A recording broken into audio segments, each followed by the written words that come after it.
So for the whiteboard, one of the main reasons I created this program was because I actually didn't have the function of writing on my interactive whiteboard in school and easily delivering whatever we worked on to students. I know there are other apps probably out there that can do it, but I just wanted a system where we could bring everything together.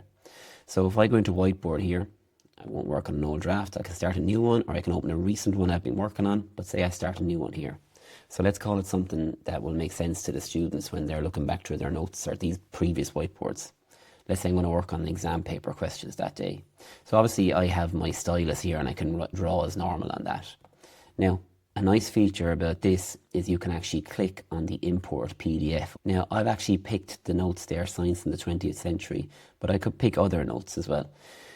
Anything that's in my notes is going to be available for me to snip to the board. So I can press Start Snip here. I can draw a box over what I want to work on, and I can snip to board. And I can move that around, or I can resize it if it needs to be. So I can also then annotate on that, so I'll get my pen out again and I can write whatever I want there.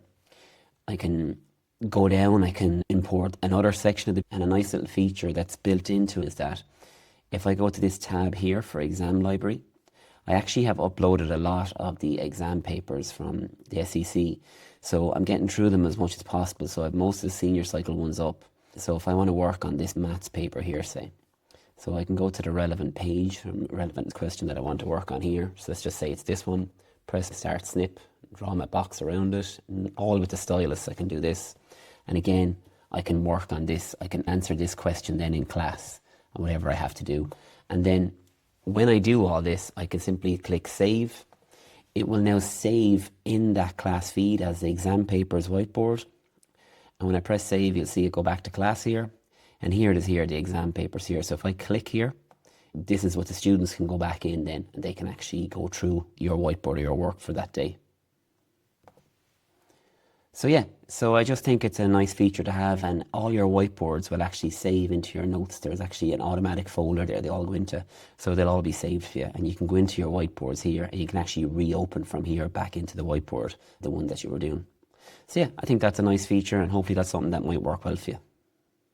And one extra feature actually I did want to mention, I almost forgot, was that I have set up some XY planes and grids. Now, I do teach myself and it's handy to have the grid on the XY plane, but let me just show you how these work. So if I go into XY plane here, I can insert an XY plane into the screen here. But something that I like is this, that you can change it from full screen to half screen. So for example, if I go to half screen here, these are the presettings on the domains, but you can change the domain values and the range values and the step values for those. And if I apply that, it will actually put that grid into the screen there for me, and I can work away on it.